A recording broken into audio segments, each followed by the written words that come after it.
En la línea de agresiones comerciales que se habían dado en los últimos días entre los gobiernos de Ecuador y Colombia, el presidente Daniel Noboa hizo un movimiento que tiene ya un alto nivel: aumentar en 900% los aranceles al tránsito que hace el petróleo colombiano por su país, lo que tendrá un efecto nocivo mayormente para ellos. ¿Qué hay detrás de esta medida y de las decisiones de Noboa? Hoy es martes 27 de enero. Mi nombre es Carlos Solano y este es el café de hoy de El Tiempo.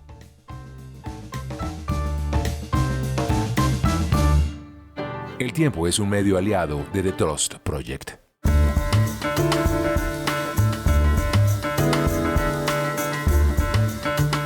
¿Qué está pasando con Ecuador? ¿Por qué Colombia se encuentra en una suerte de carrera arancelaria con el país vecino? ¿Y hasta dónde puede llegar esto? ¿Dónde se encuentra la raíz de todo? Estamos con el profesor Federico García Naranjo, docente universitario, analista político y asesor en comunicación política de la Universidad Javeriana.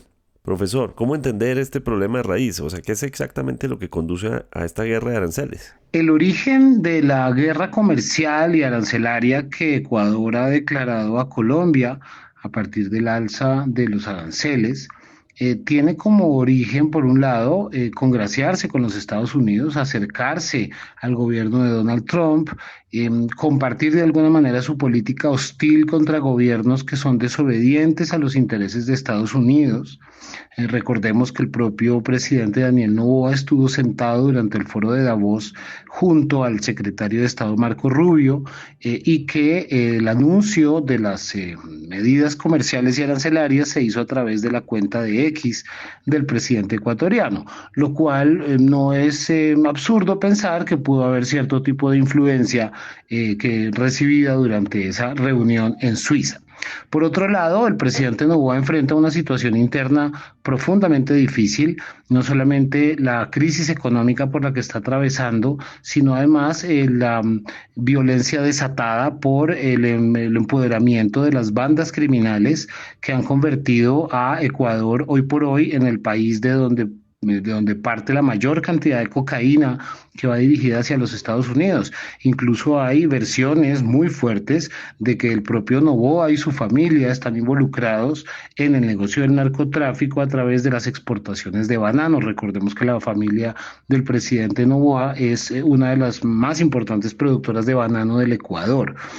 Por otro lado, haber perdido el plebiscito que celebró hace unos meses, en el que entre otras cosas se preguntaba si el pueblo ecuatoriano estaba de acuerdo con restablecer las bases militares estadounidenses en su país, y que el presidente Noboa pues perdió estrepitosamente las 4 preguntas, pues lo ha debilitado políticamente, le ha quitado iniciativa política en el propio entorno inmediato del Ecuador, y en este caso encontrar un culpable como puede ser el gobierno colombiano o la ausencia de políticas efectivas del gobierno colombiano para combatir la criminalidad en la frontera, pues puede ser un recurso interesante a la hora de desviar la atención frente al fracaso de su propia gestión al frente del gobierno del Ecuador. Ecuador establece probablemente el más complicado de los aranceles, el de 900% al tránsito del petróleo colombiano por Ecuador.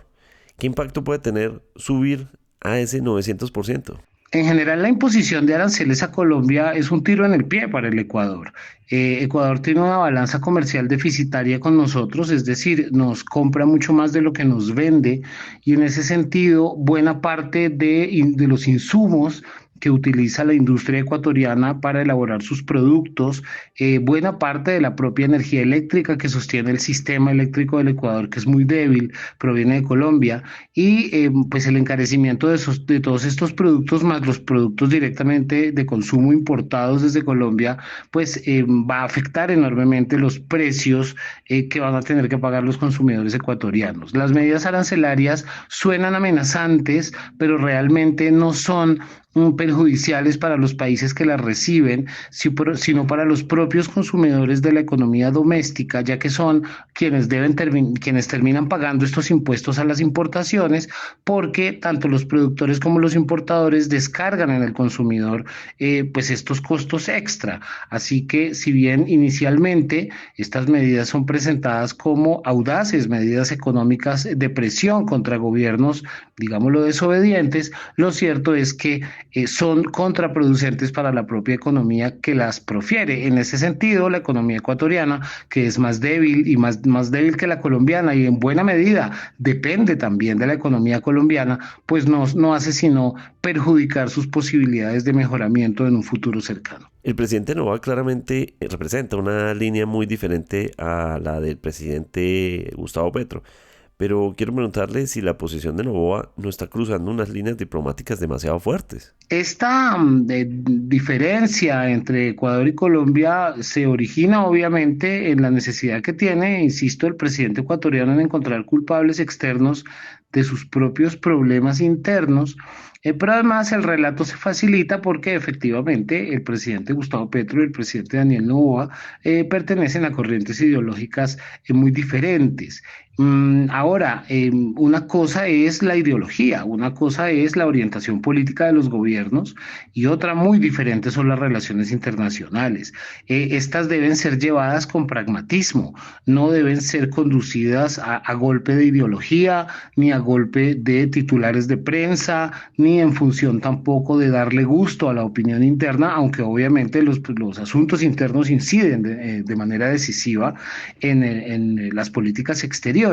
Pero en cualquier caso, pues el presidente Noboa claramente pues está llevando una situación interna a un problema regional que va a ser muy difícil para él, no solamente el deterioro de las relaciones con México a propósito del secuestro del señor Jorge Glass en la embajada mexicana en Quito, sino ahora esta guerra comercial declarada contra Colombia que pues va a perjudicar enormemente no solamente el comercio, la economía ecuatoriana, sino también la credibilidad y el prestigio que todavía pueda conservar el gobierno del Ecuador en el entorno latinoamericano.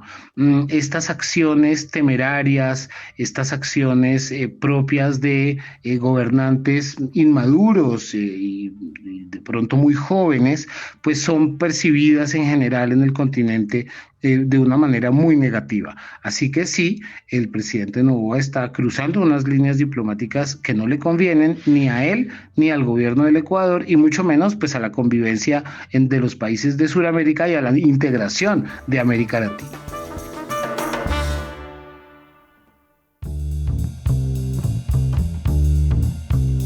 Gracias por acompañarnos en el Café de hoy. Suscríbase en todas las plataformas de podcast y en el canal de YouTube de El Tiempo.